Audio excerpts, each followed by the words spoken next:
Friends of Second Marsh video is going to talk about starting native plants from seed, and in particular in containers that you can put outside until the seedlings are large enough to be transferred either to another small pot temporarily or into your garden bed.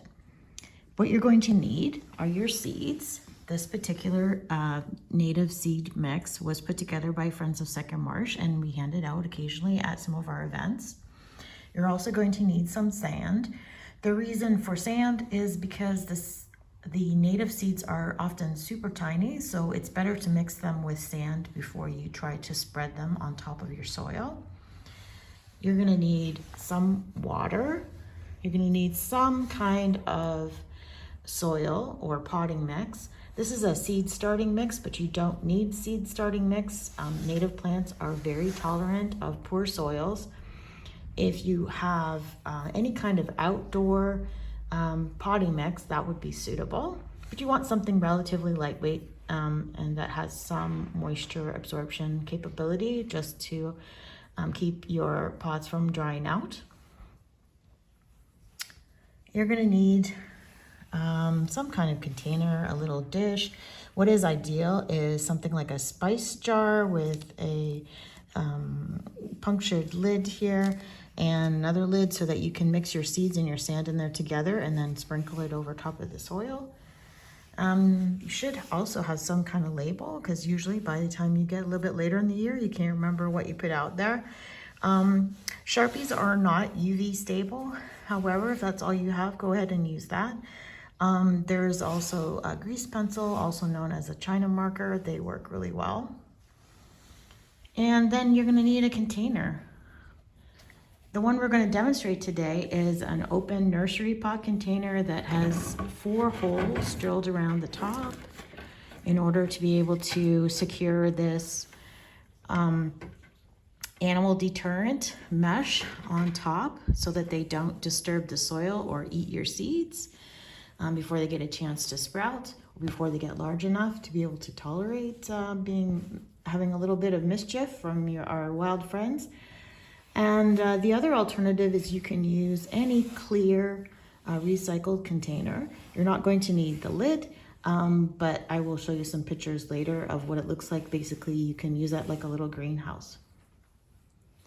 And if you have some kind of mesh to be able to keep the animals out of your open container, you can either use, this is hardware mesh, which is metal, or you can use like a mesh bag from your oranges or your lemons when you buy produce at the grocery store. You can put that on and maybe tie some string around it to keep it on there, at least keep them out temporarily. And this is, I also have some little pieces of wire, and I'll show you how I'm going to use those later. So those are all the supplies.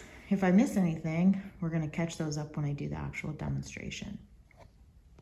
First, I'm going to talk a little bit about containers. The main thing you want is something with good drainage. So this is a nursery pot that probably had a tree or a shrub in it. So you can see it's got quite large drainage holes in it. And the only thing I've done to it is drilled, you can probably see it on the far side there better, is 4 small, you don't have to do this small, but it's 4 small holes around the outside so that I can secure that metal mesh. And these work really well if you have them available. I like these because then Mother Nature does all the watering for you, and you don't have to watch them as much. You still might have to water them occasionally, of course, if it gets dry. Then the alternative is to use any translucent container, which allows light to go through it. So it doesn't have to be completely clear. It doesn't have to be, it can be green. It could be, sort of matte kind of looking, but as long as it lets light through, that's the main thing. What you're going to do is discard the lid. You don't need that. Then you're going to cut it in half, like this one that I have from last year, but you're going to leave part of it still connected, so it's kind of a living hinge. And you're going to also add a lot of drainage holes on the bottom. So I've got my soil mixed up with water. I like mine a little bit more moist maybe than what you would normally use, but what you want is when you hold it in your hand, it clumps together, but when you touch it, it will break apart a little bit. So now I'm gonna add a few handfuls into this open container until I have about 4 inches of loose soil in there. Let's keep going here. That's like 3 to 4 inches. You can always add more. And then I'm gonna tap it on the table to try and get it to settle a little bit. And what we like to do too is we go in with our hand, hopefully you can see that, and I kind of tamp it very lightly and try to smooth it out, and also try to get the soil up against the edge of the container, and that'll just avoid, for as long as possible, when you or Mother Nature is watering the pot, that the seeds don't flow over into the edge and all end up sprouting around the outside, because these are all surface sown seeds. So I'm gonna go ahead and continue finishing up preparing this container. If you're doing this one, you would be doing the same thing. So I'm gonna go ahead and finish that and come right back. So while I've got my gloves off, I'm gonna go ahead and prepare the seeds and mix them with the sand. If you've gotten your seeds from Friends of Second Marsh, they are from a local source and appropriate for this particular ecoregion. The seeds are quite tiny, and inside, they may be inside of another wax or paper envelope.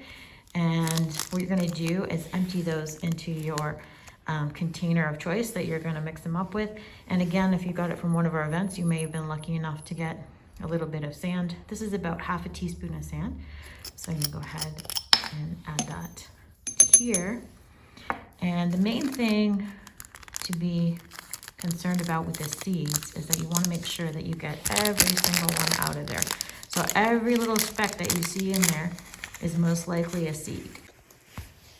One of the reasons why we've packaged them in these wax paper envelopes is so that it's very easy to tell whether or not there's any seeds left inside of the envelope. If there is and you're having difficulty getting them out, just rip the envelope apart and use that and get rid of them into the container that way. Let's see if I can do this one-handed. Maybe not. Oh, I did it. Okay, so then you're going to label your marker here, the plant label. So on these ones, I'm going to put Friends of Second Marsh.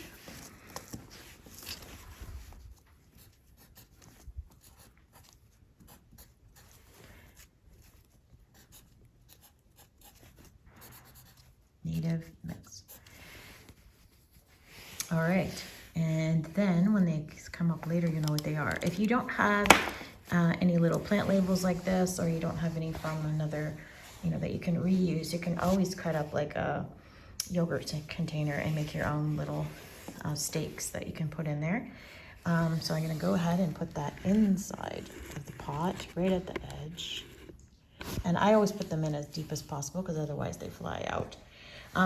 If this was for Friends of Second Marsh growing purposes, we would also use a white marker to put that label or a number at least on the outside so that we always made sure we knew what was what. So now I'm going to show you how to secure the mesh. Basically, this is metal mesh, and with those pieces pre-cut, I just folded them over the edge of the pot close to where the holes are that I drilled.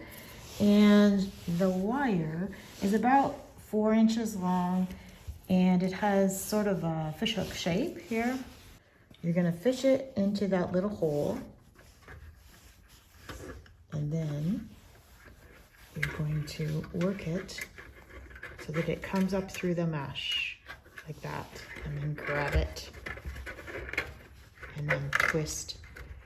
So I can do that one-handed, so I didn't film that, but you can see in 4 places around the outside, I have the mesh secured to the pot, and it's really nice and stiff, so it'd be really difficult for an animal to get in there. They wouldn't want to go in there because they might not get out anyway. So that keeps everything nice and secure from birds, from mice, from squirrels that might want to get into your seeds. and get a little taste of something, or they just out of curiosity, they might want to go in there and dig something up.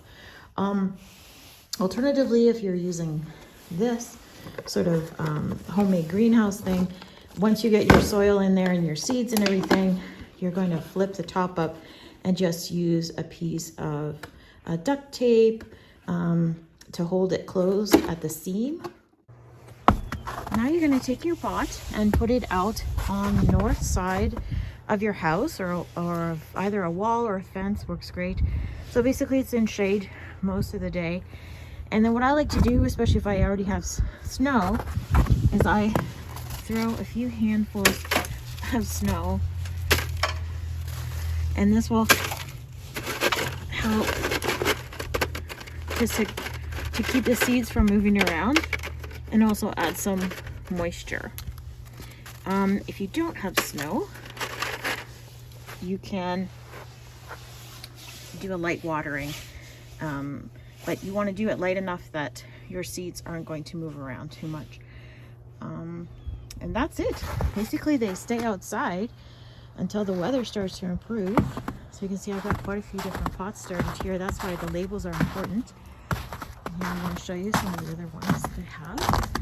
So here's some made greenhouse style. So I tried elastic, but I knew it wasn't probably going to last because it doesn't, you know, it's not UV stable, so it's going to break eventually. But you could use a piece of string instead if you didn't have duct tape. This one is duct tape shut, so it's not going to open.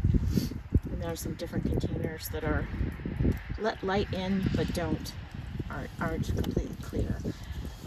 So you can see I have some of the back here that don't have mesh covers because I didn't have any left to use. And I've got some other plug trays here.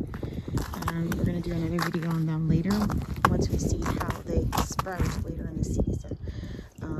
So maybe we'll have something for you to watch out for later.